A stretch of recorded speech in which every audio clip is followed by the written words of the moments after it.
How you doing, man? Hey, how's it going? Doing very well. Where are you guys located at today? We're outside of Houston, Texas. Nice. See, that right there, that to me is the real capital of music right there. I know Austin would like to own everything, but Houston has got its own sound. Oh yeah. Houston definitely does. I'll tell you what, I when I saw the logo for Key Flight Captains right there at the beginning, I thought, oh my God, there it is. And it's something that you feel the second you see that logo. You know exactly what's about to happen. Who created that logo and why in that direction? We wanted more of a simpler approach, just, something easily rememberable, for branding purposes. And we actually reached out to this girl named Taylor. I cannot remember her last name for the life of me, but we reached out to her and she drew up a couple concepts based on, an idea that we had. And, the third one was the one. So we chose that one. I grew up in the world of Kiss, so therefore that logo to me was everything. So when I see a powerful logo, it's like, oh, I could see that logo behind them at a live performance. Oh, yeah, definitely. Yeah. Heartstrings. I'm also a cover person. I love the design of a great cover, and this one right here says, someone is playing with that heart. I love the cover of this. Appreciate it, man. Yeah, that we worked on, we did that one ourselves. I had help from my girlfriend at the time, Sarah. She actually helped out with that. And it just came together very quickly.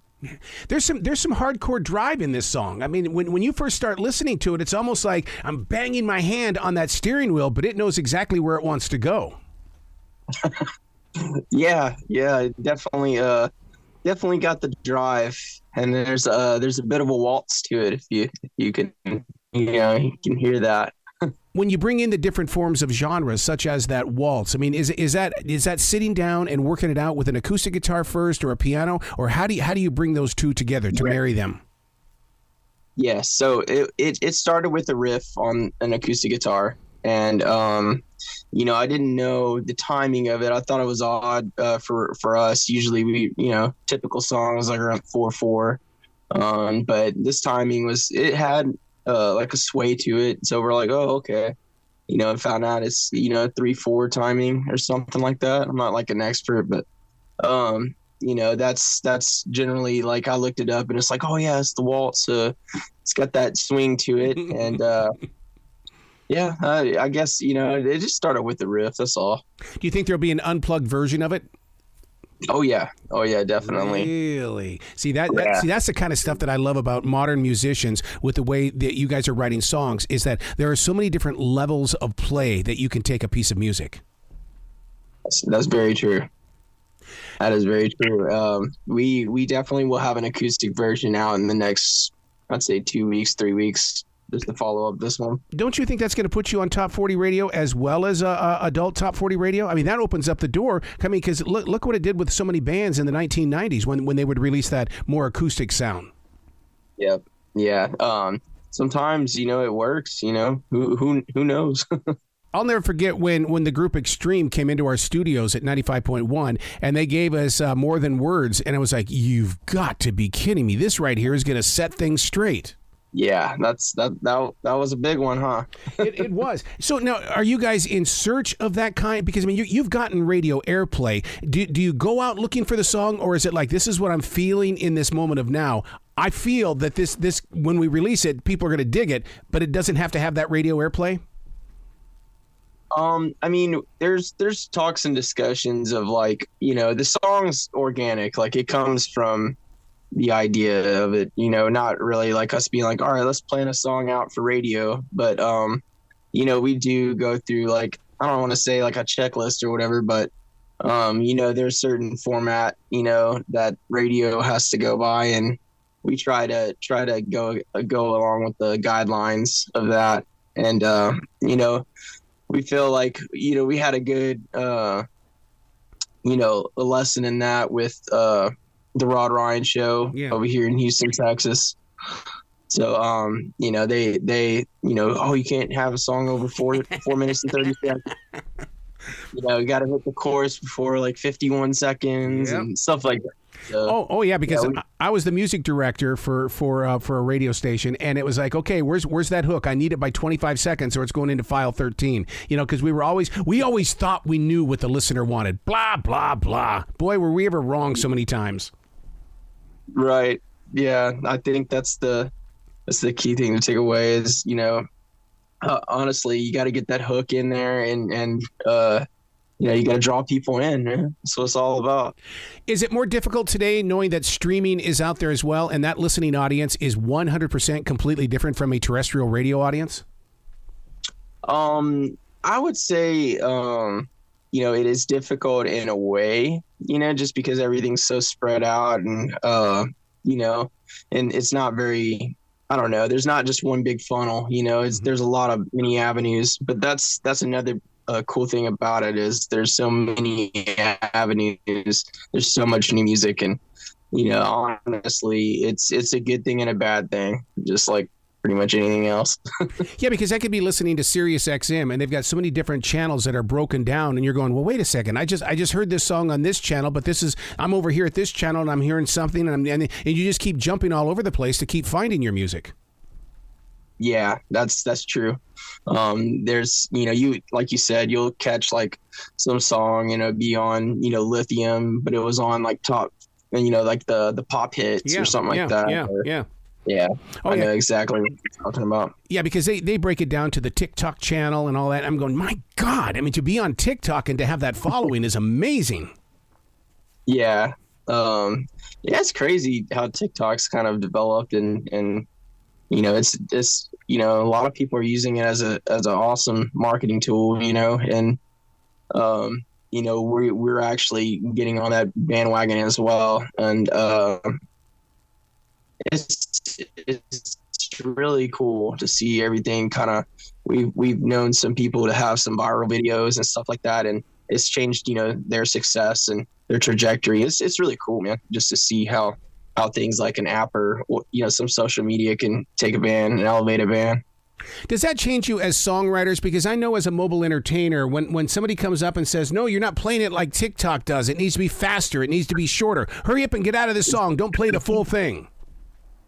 Yeah, so I guess you could say it's like it's good in a sense of like we could do like highlight reels or, you know, maybe like snippets of something, you know, or snippets of covers. I've actually had a dude come up to me. It's like, yeah, man, I had this idea. I'm going to, you know, record 15 or 30-second songs and just, you know, make them, you know, I'm like, well, that's cool. But, you know, I don't know, you know, it's just however you market your music and stuff like that, I think that's the cool thing about it is you could do some kind of cool video or something in 15, 30 seconds and make it interesting enough to pull the listener in to listen into your, you know, to your song or wherever you have like more bulk information, like say like YouTube or whatever, you know, like, oh yeah, come check out my video, you know, blah blah blah, you know, it's a really good marketing tool, I think, and entertainment purposes, you know, as well, like it keeps people entertained. So anything in those areas, you're good to go, you know. Yeah. Please tell me that Dave Grohl has reached out to you saying that you guys are doing it right. Man, I that would be a dream come true, to be honest with you. Like we absolutely love Foo Fighters and look up to Dave so much. So it would be an honor to hear from him. Yeah, because he's so much into that sound, that kind of genre of rock. And basically, it's not just storytelling. It's, my God, I'm going to sing right along with you. I'm going to be out of tune, but you know what? You don't mind. Yeah, no, we don't mind. And we encourage everybody to sing along with us as well.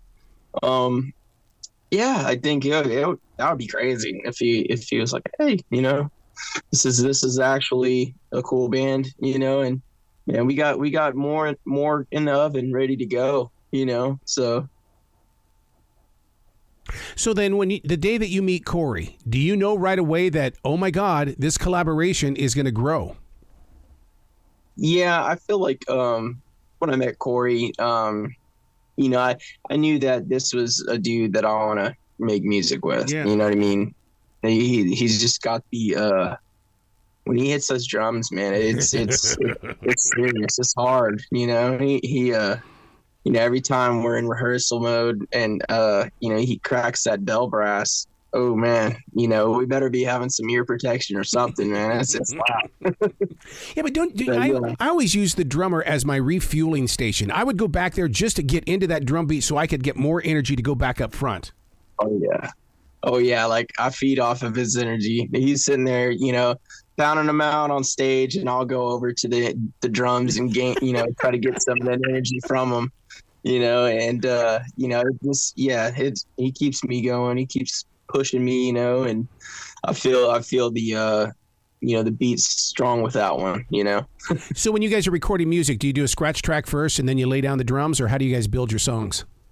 Yeah, so just due to limited equipment and stuff like that, we use all the fancy mics on the drums, so we'll do like a scratch track to like a click track if necessary, which mostly if we're gonna do some stuff on the radio, we want to be pretty accurate, so we'll throw the click on with the scratch track, and after that go in straight into the drums and get those suckers knocked out. After that, typical layering process. I do I think guitars next, and bass and vocals and whatever necessary. If there's an organ or something like that, in the back, we'll do that very last. Just add to the icing on the cake, Well, with the vocals being in the background like that, when you're putting it together, how much does it change from the origin of the story to go up to when they come in, let's say third in line? Because there were times when I'd be in the studio and I'd be going, God, I love what you guys are doing. It means I'm going to have to change the way that I deliver this song. Oh yeah. Yeah. Things, last minute changes. Yeah. Yeah. So that's real. That's definitely real, man. And we've, every time, what I mean? It could be, up until, I can add the vocals could be printed. Honestly, it could be done, and we would rewrite or change something. Oh yeah. It's just we have to hit the done button and eventually, and just succumb to whatever it has became. So. Honestly, it's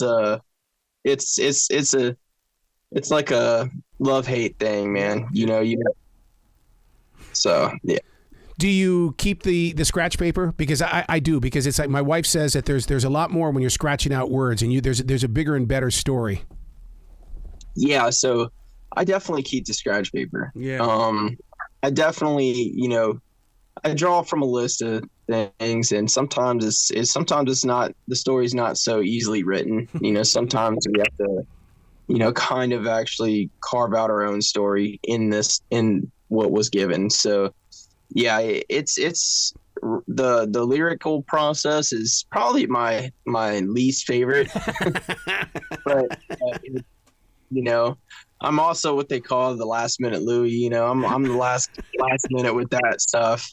So not well, I wouldn't say tons of thought. There's a lot of thought that comes into lyrical content, but it's just more of it comes from the melody. Yep. And whatever the melody's telling us, kind of, from the above, whatever we're, whatever magic we can gather. So what's the story behind the band's name? Because I'll tell you, my interpretation is that you guys are the best of the best, and the only people that are going to get the key flights are you, and therefore you are the ones that are leading the force.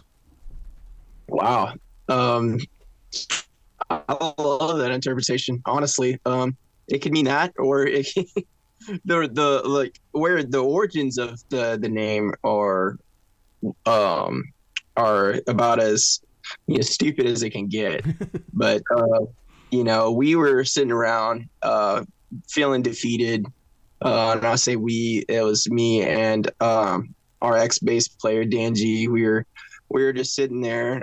He's actually the guy that started off, you know, helping me out with this band and stuff. We were just looking at a bucket of KFC, and we thought, you know, if STP, you know, Stone Temple Pilots, ripped off like an oil and gas company's logo, why can't we do it with KFC? and you know, flip the Colonel Sanders, you know, make them look goofy on a shirt, you know, like we just were thinking of like tons of merch ideas. And you know, we searched, you know, high and low for a name on Facebook, or every time we think of one, we check and it was taken. Yep. And we're so defeated.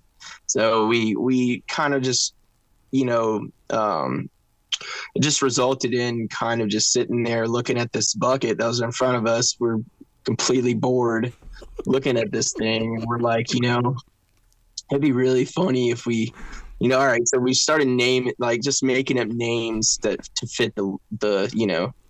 So we're sitting there, and I remember one of them we kicked around was like Kings for Congress and stuff like that. So we just jumbled up some words to kind of fit those things, and we landed on Key Flight Captains, and you know, thought it had a STP vibe to it. So we're like, oh, you know, we're inspired by that band, so you know, definitely throw that in there. And so yeah, I mean, originally that's where that came from, and it doesn't really, I mean, it doesn't have any meaning per se, but you know, I love hearing everybody's interpretations of what it means to them, you know. I love it. So where can people go to find out more about you guys, the tour, every place that you guys are going to grow, and especially merchandise? I want to help you sell that merchandise. Merchandise. So we have our website. It's you know, keyflightcaptains.com. That's going to be like the main hub for all our merchandise, you know.